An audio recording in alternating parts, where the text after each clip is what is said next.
We're not prepared.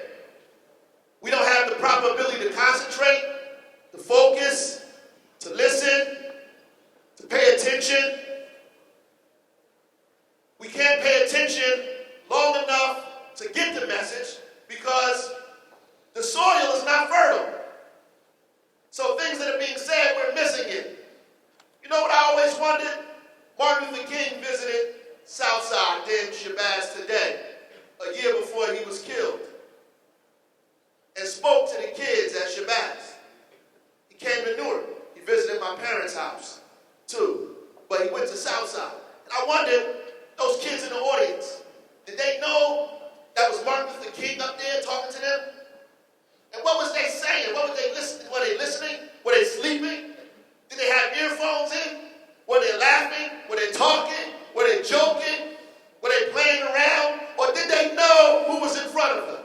Did they have the ability to focus? You know, some kids probably was in there and don't even remember that Martin Luther King ever came.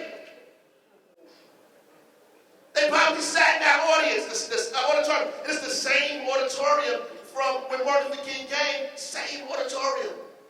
Same auditorium. They probably sat in that auditorium and did not even know. You can see him today, they wouldn't even remember that he showed up. If you asked them what he said, they couldn't tell you anything that he said. But there was one or two kids who was there paying attention. One of them name was Larry Ham, right? He's in charge of an organization called People's Organization for Progress. He became the youngest student on the school board in the history of the schools in the city of Newark. He became the youngest student representative on the school board. He sat in that audience when Martin Luther King was speaking. So maybe he paid attention. Maybe it was his time. And when the information got to him, it blossomed inside of him. And he used it. It blossomed. And so I brought a variety of different people here to speak to a variety of different people in this room who are going through a variety of different things that I know you're going through. It's a difficult thing. You know, when I was 14 years old, I would never believe that I would be the mayor of this city. Standing in front of Yusef Steak and Take or Avon Avenue, I couldn't imagine in a million years that I would be the mayor of the city talking to young people. It's by the grace of God and good friends that I didn't make mistakes. Like some people say you make choices, and I did make choices. But I had good friends who made sure that I made those choices too. Because your friends want to see you do better than they do. They don't want to see you do the same or worse than they're doing. And your friends can identify something special in you, and they protect you until that thing actually happens. I would have never imagined that I would be here with all the things that were happening around me every single day. I thank God for my family, for my father, for my mother, for the information they've given me, for the friends that I had. I thank God for my family who made it possible for me to continue my education, to go to Howard University, to come back and do something that a kid only dreams of in the streets of this city. I thank God for all the opportunities that I had. I'm going to tell you, it's a hard thing being a mayor of a city that you grew up in, where you know these people, and you know these people's children, and you know their grandchildren. 60% of the kids that get killed in this city, I know them personally. I know their family members. Right now, while we're doing this, there's a funeral going on for an 11-year-old and an 8-year-old child that was stabbed in their house. Right now. While we doing this, while you playing, there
this morning on my phone. But I'm going to tell you how we are. We were already on Facebook. We've already buried him. The community, people on there resting in peace while he's fighting in the hospital for his life. We've already rested him in peace on Facebook. Days before he even died, they're on Facebook, rest in peace, you gone. They already said he dead before he even was in the ground, before he even left the damn hospital. Because we're so used to this, right? We become so accustomed to this in our lives that we put people away like they old socks. We just put them away, discard it, and don't think about it anymore. Your boys gonna wear your rest in peace shirts. They're gonna do all these other things for a week. If you're good, maybe a month. Then they forget all about you. Then they go on to the next. That's why it's important to do what's right and stay focused, because the fame you're looking for ain't really fame. It's going to go away like this. Some people don't even remember these people's names. Some people got their names on the shirt. It ain't even their real damn name. They got nicknames on shirts. You don't even know your last name. You don't know his mother, his father, his sister. You don't know nobody in his family. And they're not going to do nothing for your family when you go. They're not going to help your son, your brother, your mother, your grandmother. These are your boys, your friends, your crew, your homies. They never met your mother. They never met your grandmother. They're only gone. And they don't remember you anymore. I got that message this morning. It was heavy on me because this is a good kid, right? And in my mind, people always say, oh, this kid is this way, this kid is bad. All the kids that I came across in my life, in high school, as a principal, as a teacher, were all good kids. All of them who made bad decisions. All of them.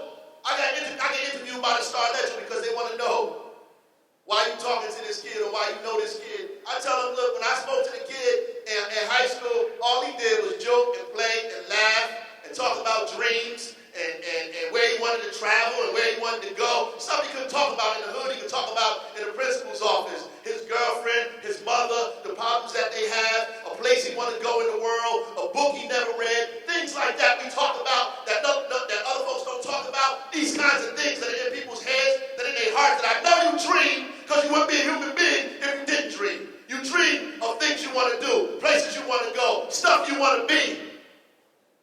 But then you convince yourself that none of these things belong to you, so you don't do what's necessary to get them. So we're here at NJIT telling you all these things you can have. 9 out of 10 of you don't think you can have any of it, and you're not going to do a damn thing when you leave here to get it because you don't believe it belongs to you. You don't believe it belongs to you. So you're making a joke out of this. It's just a means for you to leave school, miss a few days of class. You don't think this is real, that it's something you can touch. So the kids that I come across, they're good kids, they're beautiful kids, just like the people in here. But when they leave the building, they go back to the community that was reiterated, that was talked about by a few people up here. They turn into somebody else. Some of you don't know how to turn it off sometimes. You come to school as that same person. You can't turn off the neighborhood from the school, so you bring the neighborhood into the school. You don't know how to turn it off. When you walk through the doors, you don't realize you're in a different place, so you bring the neighborhood with you into the building, and it doesn't work because the neighborhood don't work in the school, and so you can't exist in that same environment, so you wind up getting put out or being put out because you're bringing the neighborhood into the school. Particularly a school that's trying to grow and have structure, you can't bring that into the building. And you don't know how to separate it. Some of you separate it really well, and some of you don't know how. And so you suffer. Because you're trying to impress people who don't care about you anyway. You're trying to impress these people next to you, trying to impress these kids around you. For what? Why? And trying to impress them how? Why? What are they going to help you get a job? They put money in your pocket? They taking care of your family. They're paying your bills. They're mentoring you. They're helping you get through school and college.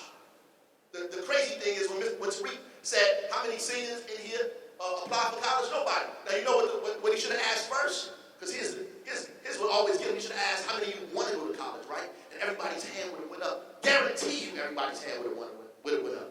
Guarantee. Guarantee. Who want to go to college? Everybody's hand would have went right up in the air. Why? Because that's the right thing to say. But then as a senior, in December, he asked you, did you fill out a college application? The hands didn't go up. So you want to go to college, you just don't want to do what's necessary to get there. So really, you don't want to go to college. It's a dream to you that's out here somewhere that can't be touched, that can't be grabbed. And our job is to bring it down so you can see it face level, eye level, so you can see it belongs to you, it's yours, for you to have. This is your college. It's in your city.